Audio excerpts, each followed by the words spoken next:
Taylor Swift, we went to her hotel this morning. She has just come straight from the Grammys, landed in Australia. Quite literally, she just skipped the after parties, jumped on a plane, and what was it, 2 days ago she won the Grammys? Not even that, I don't think. Yeah. It was very exciting. It was lovely to catch up with her. We caught up with her this morning at the Herd Hotel room. Taylor Swift, welcome to Australia and to the Hamish and Andy show again. Thanks for coming in. It's good to see you guys. How are you feeling? Because you were on stage at the Grammys about 25 minutes ago, and now you're in Australia. Yeah, it was crazy because after the Grammys, everybody else was like, we're going to after parties. Congratulations on Album of the Year. Let's go celebrate. I'm like, I'm going to go to the airport now because I am going to be in Australia in a couple hours, and I'm just so happy to be with you guys again. Oh, that is lovely of you, but you don't have to pretend you also would have been cool to go to parties. Well, you know, it was interesting because I got to celebrate for about 20 minutes. I went to, my label had everybody get together, and they went to this restaurant, and I walked through, and they all were clapping, and it was really sweet. And that was like 20 minutes, and then I was off to the airport. You effectively just walked in, went out the back door, through the kitchen, out the back door, and then onto a plane. Yeah, we just like never stopped. Did you feel like you had to apologise to people by saying, I am really going to the airport, I'm not just arrogant now that I've won 4 Grammys. I'm too good for parties. I have changed already.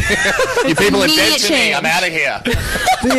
Well, I mean, you're so fresh off a win. Was there anyone you forgot to thank? I'm sure they're podcasting now that you want to get out there. Even if we don't even know them, you're welcome to thank them on this show. Well, thank you.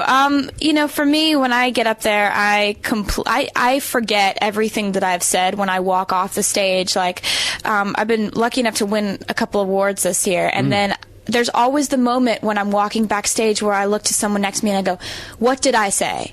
Because I have no idea, and I always go in thinking, if I'm, probably not going to win, but if I did get a chance to, then I would want to thank, I'd want to thank Universal Music, and I want to thank my publishing company, and I want to thank this person and this person. And then when I get up there, I always just end up being like, I can't even believe this.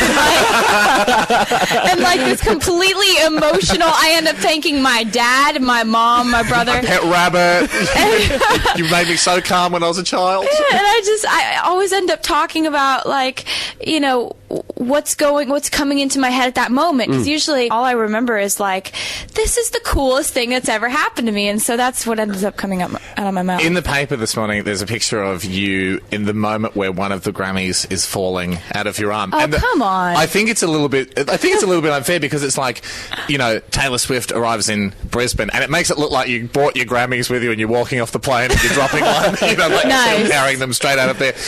That Grammy's okay, isn't it? Like the one that fell. Is it okay? Well, what they do is they have you in this press room in front of lots of screaming photographers, and you stand on a stage and they pile 4 Grammys on your arms. They're not easy to carry either. They're an awkward shape. Not when there's 4 of them. Not that I'm complaining.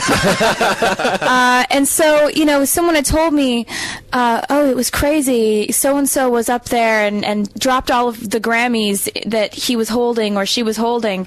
And they were telling me about how this had happened. And I was like, man, I would hate to have that happen to me.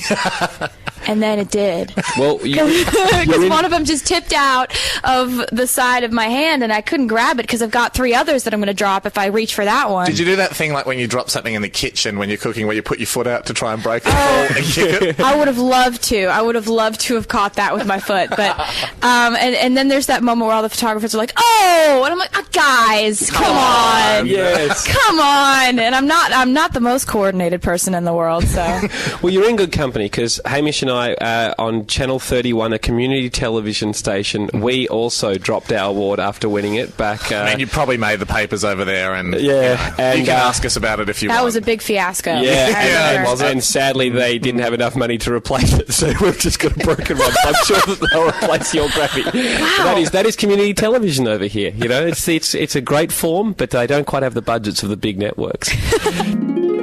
Tell me, you're so great at going to the fans, saying hello, writing autographs, but your superstardom started when you were a teenager. Has your autograph improved over the last 4 years? Because mine would have been block letters at 16 years. Are you down to a squiggle yet, just so you can get through everyone? Well, now I sort of signed my first name. Yes. I think, when you are in like 3rd grade and you're practicing your autograph every day just for the fun of it because you think, wouldn't it be cool if I got to sign something for someone someday?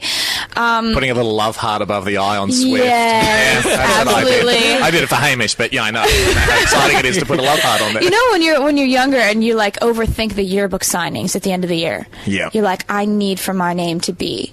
I need to really, really have a great signature. It needs to be popping. Yeah.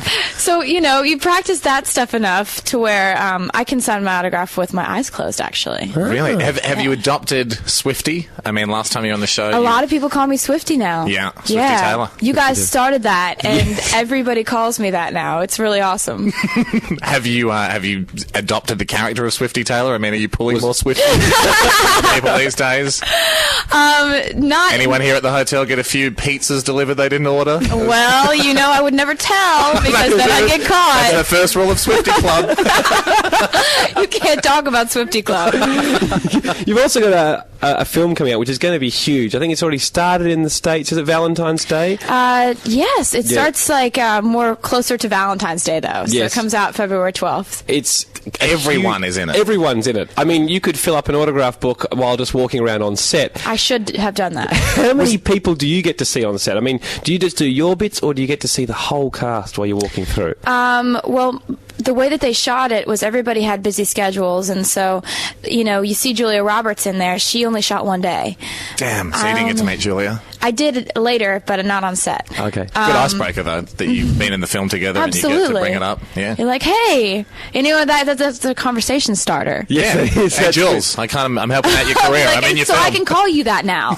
I can nickname you something. Much better than us with Julia Roberts. We have to go, hey, Jules, we've seen one of your films, but that doesn't narrow it down too much. Well, that's good, too, though. I'm sure she likes that. Thank you. So I shot like 3 days on set, and I got to do scenes with Jennifer Garner and Taylor Lautner, and those were the two that I was around. But there are a lot more people in the film that I got to meet at various functions, like Eric Dane I saw at the Hope for Haiti concert, and it was like, hey, we're in the same movie. Nice to meet you. It was cool. Well, in the theme of Valentine's Day, like I don't know too much about that film, but it follows, from what I understand, different couples and different sort of romantic ideals on Valentine's Day. I figured it out. I figured it out from the title. You did that math in your head. So it's not a sci-fi cowboy action thriller. Well, it is actually. There's a bit of that in it too. On Valentine's Day. Even cowboys. It's very diverse. Even cowboys have feelings. That's what the film sets out to prove. But in terms of Valentine's Day, are you a creative gift giver? Do you like a creative gift, or do you just go, box of chocolates, that'll do me? Ooh, I love a creative gift. Have you been given creative gifts in the past? Sort of. I think spontaneity is my favorite thing about the whole realm of love. The idea that things can happen spontaneously and there can be a surprise on your doorstep, and as you're reaching down to pick it up, you just hope it's from that person that you hope it's from. And I don't know. Some spontaneity can be bad, though. Yeah, you're reaching down to stamp out the flames, then you realise it's dog poo in a bag, and Andy's got me again. We love those. He loves me, but I wish he'd stop doing this. That was both of us before the Swifty on you. We're going to finish up. We know you're a very busy person, but the album is Fearless. I'm sure people are so aware of it. Fearless Platinum Edition.